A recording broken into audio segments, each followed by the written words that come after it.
తెలంగాణ పాలిటిక్స్లో ఒక పెద్ద ట్విస్ట్. బీఆర్ఎస్లో చాలా కీలకమైన లీడర్ కె. కవిత ఇప్పుడు తన సొంత పార్టీ పెట్టేశారు. దాని పేరే తెలంగాణ ప్రజా జాగృతి. మరి ఈ కొత్త శక్తి రాష్ట్ర రాజకీయాలను ఎలా మార్చేయబోతోంది? రండి దీని గురించి వివరంగా మాట్లాడుకుందాం. అసలు ప్రశ్న ఏంటంటే, ఈ కొత్త పార్టీ రాకతో రాష్ట్రంలో పొలిటికల్ ఈక్వేషన్స్ మొత్తం మారిపోతాయా? దీని ఇంపాక్ట్ ఎంతుంటుంది? ఇదే ఇప్పుడు తెలంగాణ పొలిటికల్ సర్కిల్స్లో హాట్ టాపిక్ అన్నమాట. సరే, దీని గురించి కొంచెం లోటుగా చూద్దాం. కరెక్టే, బీఆర్ఎస్లో అంత ముఖ్యమైన స్థానంలో ఉన్న కవిత ఇప్పుడు ఆ పార్టీని వదిలేసి తన సొంత దారి చూసుకున్నారు. ఇది జస్ట్ ఒక లీడర్ పార్టీ మారడం లాంటిది కాదు. ఇది రాష్ట్ర రాజకీయాల్లో ఒక పెద్ద సంచలనమనే చెప్పాలి. ఈ అనౌన్స్మెంట్తో తెలంగాణ పాలిటిక్స్లో ఒక కొత్త చాప్టర్ స్టార్ట్ అయిందనే చెప్పాలి. ఇదేదో ఇంకో పార్టీ వచ్చిందన్నట్టు కాదు, స్టేట్ ఫ్యూచర్ని డిసైడ్ చేసే ఈక్వేషన్స్నే మార్చేసే ప్రయత్నం ఇది. అసలు ఈ కొత్త జర్నీ వెనుక రీజన్ ఏంటి? ప్రజలకు ఆమె ఏం మెసేజ్ ఇవ్వాలనుకుంటున్నారు? కవితగారు ఏం చెప్తున్నారంటే, ఈ పార్టీ మెయిన్ గోల్ చాలా సింపుల్ అండ్ క్లియర్. జనంతో డైరెక్ట్గా కనెక్ట్ అవ్వాలి, వాళ్ల ప్రాబ్లమ్స్కి సొల్యూషన్స్ వెతకాలి. అంటే దాని అర్థమేంటి? ఇప్పుడున్న పార్టీలు జనానికి దూరమయ్యాయని ఆమె ఫీల్ అవుతున్నారన్నమాట. బహుశా ఇదే ఈ కొత్త పార్టీకి ఫౌండేషన్ అయ్యుండొచ్చు. సరే, జనానికి దగ్గరవుతాం అనడం వినడానికి బాగానే ఉంది, కానీ యాక్షన్లో ఏం చేస్తారు? అసలు ఈ తెలంగాణ ప్రజా జాగృతి పార్టీ వాళ్ళ మెయిన్ టార్గెట్స్ ఏంటి? ఏ విషయాల మీద వాళ్ళు ఫోకస్ చేయబోతున్నారు? ఓకే, ఇప్పుడు ఆ డీటెయిల్స్ చూసేద్దాం. ఓకే, వాళ్ళు అనౌన్స్ చేసిన ఈ 4 పాయింట్స్ చూస్తుంటే ఒక క్లియర్ స్ట్రాటజీ ఉన్నట్టే అనిపిస్తోంది. చూడండి, మహిళలు, యువత ఈ 2 సెక్షన్స్ని గట్టిగా టార్గెట్ చేస్తున్నారు. ఇక rural development, corruption free government ఇవి ఎప్పుడూ జనాల్ని అట్రాక్ట్ చేసే పాయింట్సే. అయితే ఇక్కడొక విషయముంది, ఈ హామీలు కొత్తవేం కాడు కదా, మరి వీటిని తెలంగాణ ప్రజాజాగృతి ఎలా చేసి చూపిస్తుంది? అదే అసలు పాయింట్.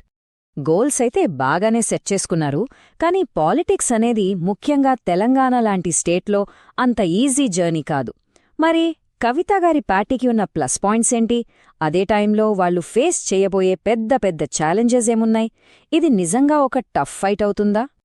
ఒక సైడ్ చూస్తే కవితగారికి పర్సనల్గా ఉన్న పాపులారిటీ, వాళ్ళ ఫ్యామిలీ, పొలిటికల్ బ్యాక్గ్రౌండ్, యూత్లో ఉన్న ఫాలోయింగ్ ఇవన్నీ పార్టీకి పెద్ద బలం. కానీ ఇంకో సైడ్ చూస్తే తెలంగాణ పాలిటిక్స్ ఒక పెద్ద కోట లాంటిది.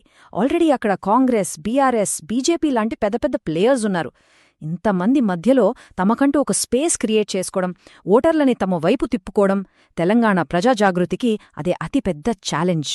సరే, కవితగారు తన పార్టీనే అనౌన్స్ చేసేశారు. మరి మిగిలిన పార్టీల రియాక్షన్ ఏంటి? పొలిటికల్ అపోనెంట్స్ ఏమంటున్నారు? మనం అనుకున్నట్టే దీనిమీద రకరకాల కామెంట్స్ వినిపిస్తున్నాయి. ఈ రియాక్షన్స్ చూస్తే మనకొక విషయం క్లియర్గా అర్థమవుతుంది. ఆమె సపోర్టర్స్ ఏమో ఇది తెలంగాణ పాలిటిక్స్కి చాలా మంచిది, ఒక కొత్త లీడర్షిప్ వస్తుంది అని పాజిటివ్గా మాట్లాడుతున్నారు. కాని విమర్శించేవాళ్లు మాత్రం ఇది కేవలం పర్సనల్ గెయిన్ కోసమే, దీనివల్ల పొలిటికల్ ఇన్స్టెబిలిటీ వస్తుందని గట్టిగా వాదిస్తున్నారు. మరి ఈ క్రిటిసిజం అంతటికీ సమాధానంగా కవితగారు ఒకే ఒక్క మాట చెప్పారు: ప్రజల నమ్మకం నాకు అన్నిటికన్నా ముఖ్యం. ఇప్పుడు ఆ మాట మీద నిలబడ్డటమే ఆమె ముందున్న అసలైన టెస్ట్. ఈ నమ్మకాన్ని ఆమె ఎంతవరకు నిలబెట్టుకుంటారో అన్న దానిపైనే పార్టీ ఫ్యూచర్ మొత్తం ఆధారపడి ఉంది. ఇదంతా ఇప్పటివరకు జరిగిన స్టోరీ.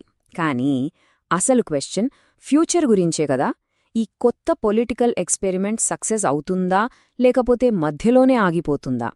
ఇప్పుడు తెలంగాణ ప్రజలందరి మైండ్లో కొన్ని మేజర్ క్వశ్చన్స్ రన్ అవుతున్నాయి. అందరి ముందున్న ఫస్ట్ క్వశ్చన్, రాబోయే ఎలక్షన్స్ తెలంగాణ ప్రజా జాగృతి పోటీ చేస్తుందా? ఒకవేళ చేస్తే ఏ పార్టీ ఓట్లను చీలుస్తుంది?